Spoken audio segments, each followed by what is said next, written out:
Retour sur les résultats du deuxième tour des élections municipales avec beaucoup de surprises, Alexis Olivier. Bonjour Laurent, c'est vrai que c'était une soirée assez incroyable. Hier soir, toutes les équipes de Savoie News étaient sur le terrain, aussi bien ici dans vos studios d'Albertville, et ont suivi aussi une journée électorale très étonnante où la ville n'a pas du tout voté comme la montagne. Beaucoup de changements donc, dans les grandes villes des Pays de Savoie et en montagne. On va déjà commencer par les villes.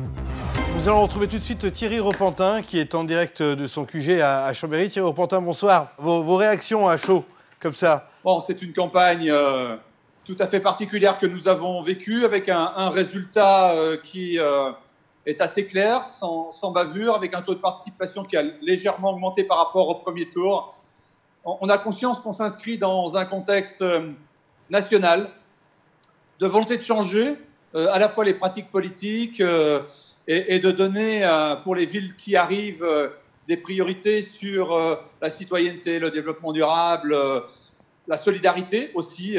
Et nous avons cette lourde charge. Donc à la fois nous sommes évidemment joyeux parce que c'est plusieurs mois de campagne, ce sont deux équipes qui ont choisi de se réunir entre les deux tours, mais aussi la responsabilité de ne pas décevoir celles et ceux qui ont placé en nous une confiance, comme ça a été le cas à Annecy avec un changement politique, comme ça a été le cas plus proche de Chambéry à Barbera ou au Bourget-du-Lac, où là aussi il y a un changement politique sur une approche très proche finalement de ce que nous avons nous-mêmes défendu à Chambéry. Nous accueillons donc ce soir ce résultat avec beaucoup d'humilité et de responsabilité. Nous avons vécu une campagne hors norme.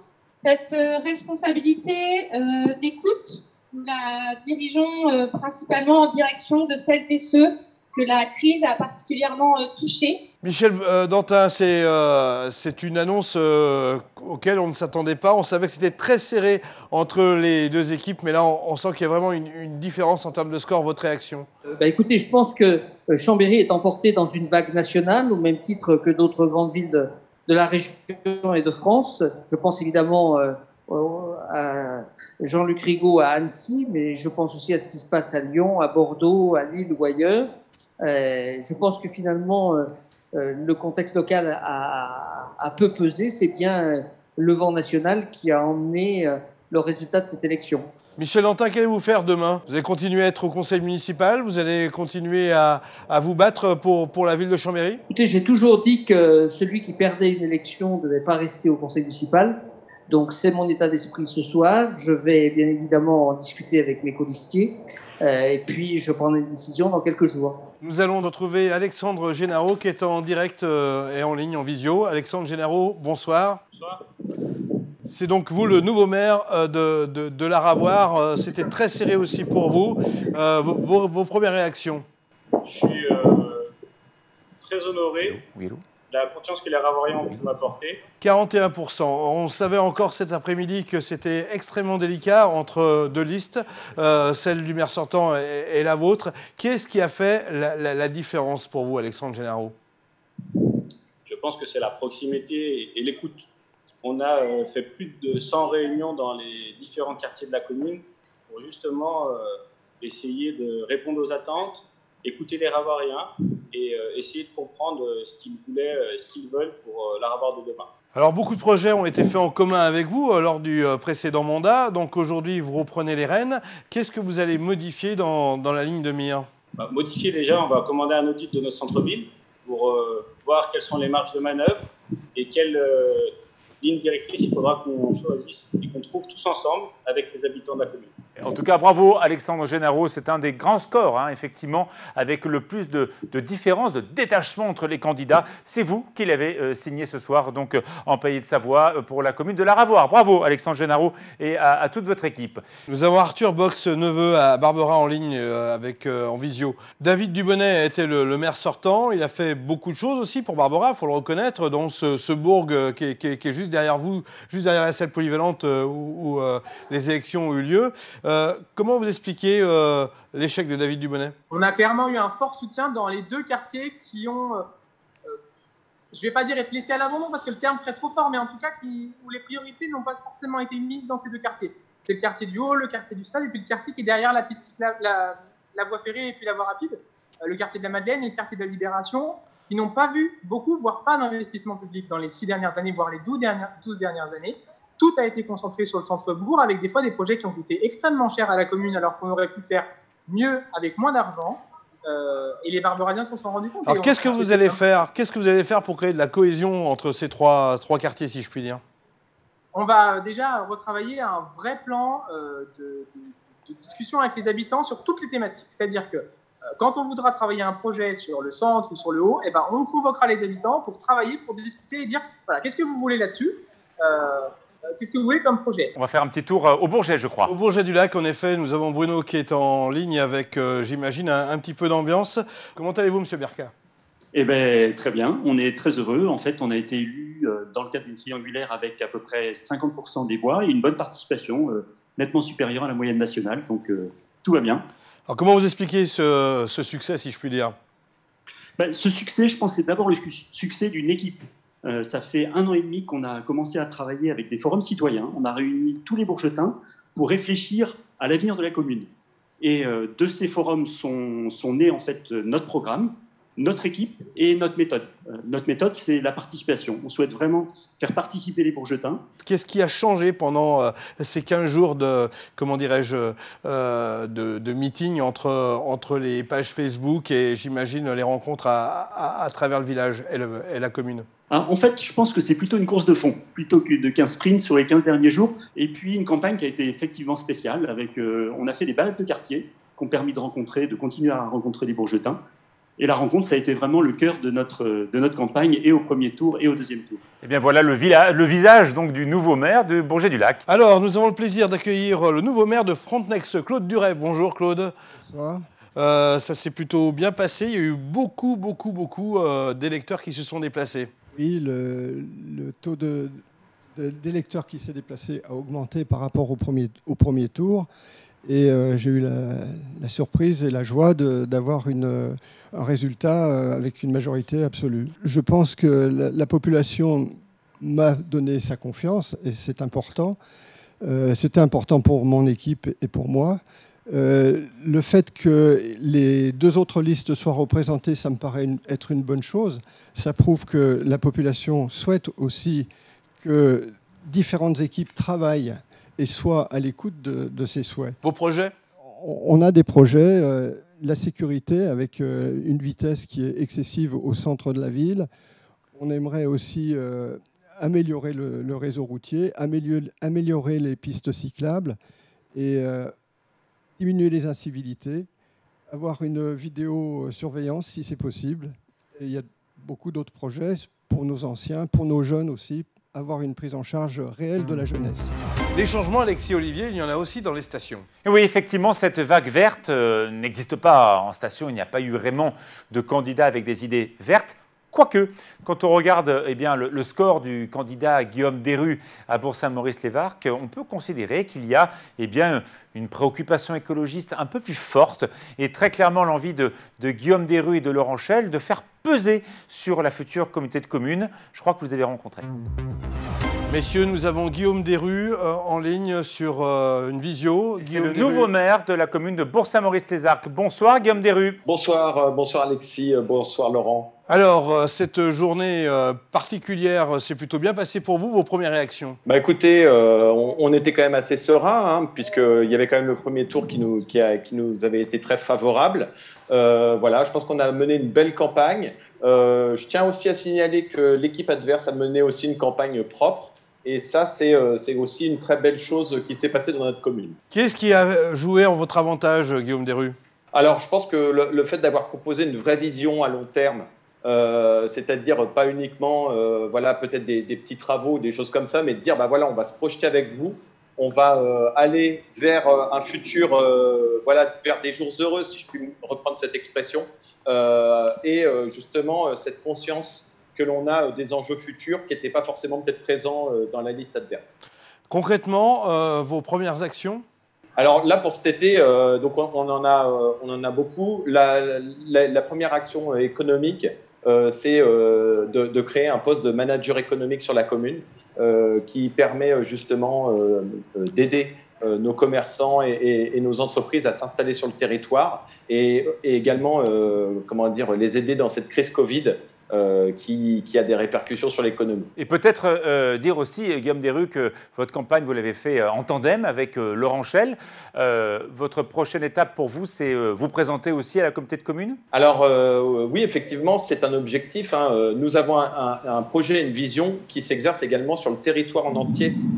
Donc nous voulons absolument être moteur de cette communauté de communes. Bourg-Saint-Maurice représente la moitié des habitants de cette communauté de communes. Donc, effectivement, nous allons nous positionner sur cette présidence.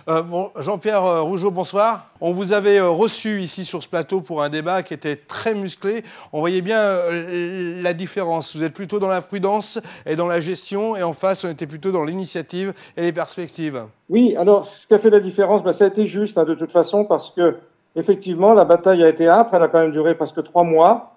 Mais ce que je voudrais faire remarquer, c'est l'énorme pourcentage de participants qu'il y a eu à ce vote, puisque nous avons 1076 inscrits et nous avons 845 suffrages exprimés. C'est énorme. Alors Jean-Pierre Rougeot, peut-être, on va parler d'avenir. Jean-Pierre Rougeot, est-ce que vous êtes aujourd'hui donc élu, on l'a bien compris, à Valloires, est-ce que vous lancez officiellement votre candidature à la présidence de l'Association nationale des maires de station, l'ANMSM? Vous m'avez déjà posé la question, Olivier. Je vous ai dit qu'il fallait rester encore prudent sur cette éventualité. Maintenant, vous êtes élu. Pardon ? Maintenant, vous êtes élu. Oui, d'accord, mais il n'empêche que j'ai quand même aussi d'autres casquettes et il faut que je voie avec mes collègues. Et ça vous intéresse ? Ça me demande encore un temps de réflexion. De premier adjoint chargé des finances et du personnel sur la liste précédente, vous devenez maire de Tignes. Effectivement, donc il faut noter aujourd'hui une journée particulière avec un scrutin à travers le respect des mesures barrières. Malgré tout, nous avons fait plus de 60% de votants, ce qui est par rapport au taux national quelque chose de très important. Moi, je veux quand même déjà, dans un premier temps, remercier toute mon équipe qui a fait un travail entre les 2 tours extrêmement porté, extrêmement déterminé. Ils se sont succédés sur notre plateau hier soir pour commenter à chaud les différents résultats. Ce sont les politiques qui font aussi la vie savoyarde. Mais c'est vrai, nous avions la chance d'accueillir Hervé Guémard, Franck Lombard, Martine Berthet, Fabrice Pankouk, des candidats qui sont de la famille des Républicains, alors qu'il n'a pas remporté hier soir et qu'il n'a pas confirmé sa légère avance du premier tour. Et c'est vrai que les 2 partis majoritaires, En Marche et les Républicains, ce soir, ont quand même vu les trains passer. Alors Vincent Rolland, c'est vrai qu'on ne va pas se le cacher, c'est très très chaud à Annecy ce soir. Les 2 candidats sont à moins 0,2%. D'un côté, c'est l'union du centre et de la droite. Et puis de l'autre côté, c'est une alliance gauche écologiste. Vous êtes étonné que ça matche à ce point-là? Non, mais c'est bien que le débat démocratique puisse s'exprimer comme il se doit. Et au contraire de ces échanges, j'espère que c'est nos villes, nos territoires de Savoie-Mont-Blanc qui en sortiront gagnants. Je note aussi la forte participation, si on se compare au niveau national dans notre département de la Savoie, ce qui est une bonne chose parce que ces élections se passent dans un contexte absolument inédit. On n'a jamais vu un deuxième tour se dérouler 3 mois après le premier tour, avec une crise sanitaire comme nous n'en avons jamais connu récemment. Donc tout ça fait que c'est un scrutin avec une ambiance très, très particulière. Qu'est-ce que vous pensez de ce climat où clairement il y a une différence entre les montagnes et la plaine? En montagne, on a voté, en plaine, pas tellement. Alors plusieurs sujets. D'abord le contexte très très particulier de cette élection.